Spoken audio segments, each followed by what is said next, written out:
What is going on, guys? Jack here, and welcome to Player Roles in Depth, the Football Manager 2014 series where we look at the newly added player roles for Football Manager 2014, what they have in game in terms of revolutionising tactics for the game, and also how they've impacted modern football. Today's role is going to be the complete wing-back. Let's get straight into this.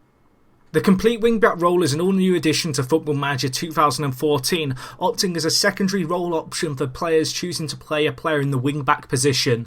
My interpretation of this new role is that it's going to offer an interesting hybrid of the deep-lying winger role combined with the wingback position.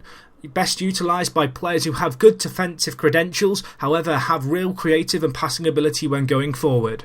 Two examples I have of complete wingbacks in modern football are David Alaba and Maicon Jr in his prime for Brazil. Both these players are fantastic players not only going forward but when defending, and I believe both these players have the credentials that they could have easily played on the wing during their career.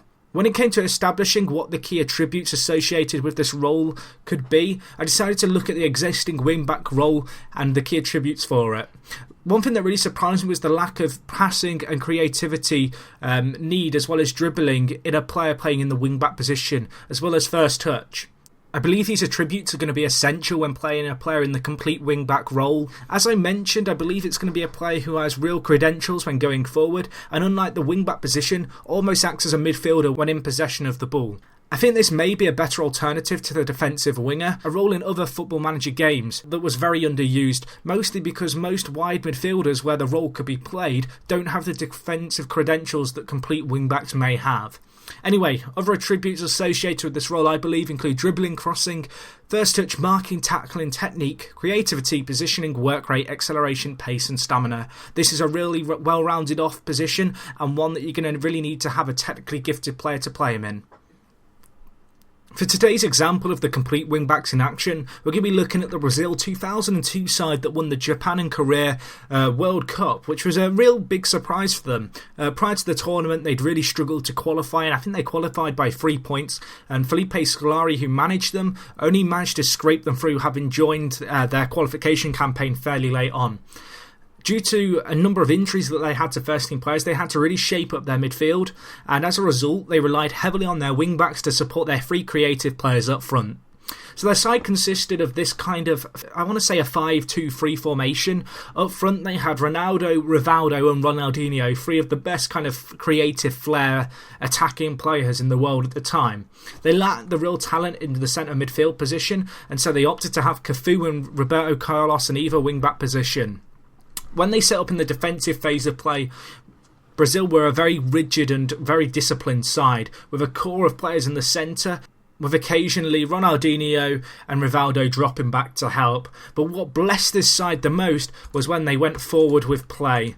With Cafu on the right and Roberto Carlos on the left, the team had fantastic attacking credentials, and despite their narrow shape, these two players pushing forward in the attack helped add some real much needed width to the side. Both Cafu and Roberto Carlos were two of the best wing-backs and indeed full-backs in modern football, and because of the fact Brazil played with three defensive players in the centre of the park, really holding the line well, it gave these two players permission to really push up the field and help out, and so they were able to be really successful. The thing that was unique about Roberto Carlos and Cafu during this competition was that they literally provided all the width in the Brazilian side. In the centre they were unbelievably narrow, but these two players offering this width, being able to drag out teams and being two players who were fantastic defensively when getting back, but also provided and had the stamina and strength and speed to get up and down the park, were able to lead Brazil to World Cup glory. Similarly, if you were to go and look at my FC United of Manchester save, I also to an extent utilise the wide midfielder role.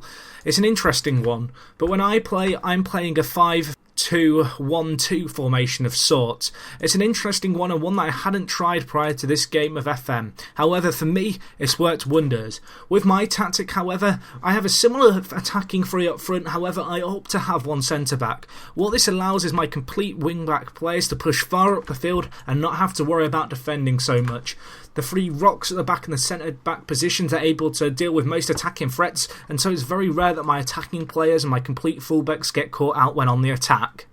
So that wraps up for today's episode, guys. Hopefully you enjoyed this video talking about the complete wingback role and what you can expect come Football Manager 2014. In summary, I'm expecting a new, very usable role, much as an alternative to the defensive winger role, which is definitely very underused in Football Manager. It's going to allow players with very talented wingbacks to utilise their creative and going forward ability far more in game, and should lead to some very interesting tactics going forward. If you want to learn more about the Football Manager 2014 roles, you can click the link on screen to go to the playlist where I talk about all the new roles announced in detail. And other than that, guys, thank you for watching. If you're new around here, be sure to hit the subscribe button. If you've enjoyed the video, give it a cheeky like. There's only 4 videos left to cover in this series and I'm hoping you guys are looking forward to them. But that is it for today. Thank you so much for watching, guys. It is me, Jack, and I'll talk to you guys in a bit. I'm out.